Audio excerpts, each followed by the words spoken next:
Palakkad എലവഞ്ചേരിയിൽ 600 litre വാഷും 45 litre ചാരായവും പിടികൂടി.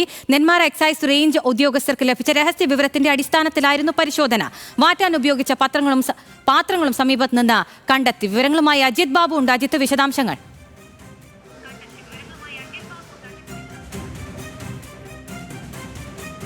അഖില സൂചിപ്പിച്ച പോലെ തന്നെ നെന്മാറ എക്സൈസ് റേഞ്ചിന് ലഭിച്ച രഹസ്യ വിവരത്തിന്റെ അടിസ്ഥാനത്തിൽ നടത്തിയ പരിശോധനയിലാണ് ഇത്തരത്തിൽ വലിയ അളവിൽ 600 ലിറ്റർ വാഷും 45 ലിറ്റർ ചാരായവും പിടിച്ചെടുക്കുന്ന സാഹചര്യം ഉണ്ടായത്. ഇത് വാറ്റാൻ ഉപയോഗിച്ചിരുന്ന പാത്രങ്ങളും സാമഗ്രികളും എല്ലാം ഇത്തരത്തിൽ എക്സൈസ് കണ്ടെത്തുന്ന സാഹചര്യം ഉണ്ടായി.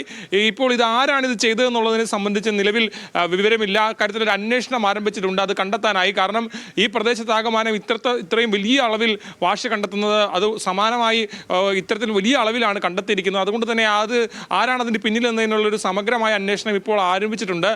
പ്രദേശത്തുള്ള ആളുകളുടെയൊക്കെ വിവരങ്ങൾ ഉൾപ്പെടെ ശേഖരിച്ചുകൊണ്ടാണ് അന്വേഷണം നടത്തുന്നത്. ഏതാണെങ്കിലും വലിയ അളവിൽ 600 ലിറ്റർ വാഷും 45 ലിറ്റർ ചാരായവുമാണ് ഇപ്പോൾ പിടിച്ചെടുത്തിരിക്കുന്നത്. പിടിച്ചെടുത്ത ഇതിന് പിന്നാലെ കേസ് രജിസ്റ്റർ ചെയ്ത് അന്വേഷണം ആരംഭിച്ചിട്ടുണ്ട്. അജിത് ബാബു ആണ് വിവരങ്ങൾ നൽകിയത്. നെന്മാറ എക്സൈസ് റേഞ്ച് ഉദ്യോഗസ്ഥർക്ക് ലഭിച്ച വിവരത്തിന്റെ അടിസ്ഥാനത്തിലാണ് ഇപ്പോൾ പരിശോധന നടത്തിയിരിക്കുന്നത്. അതിലാണ് ഇപ്പോൾ 600 ലിറ്റർ വാഷും 45 ലിറ്റർ ചാരായവും പിടികൂടിയിരിക്കുന്നത്. ഇതുമായി ബന്ധപ്പെട്ട വിശദമായ വിവരങ്ങളായിരുന്നു അജിത് ബാബു നൽകിയത്.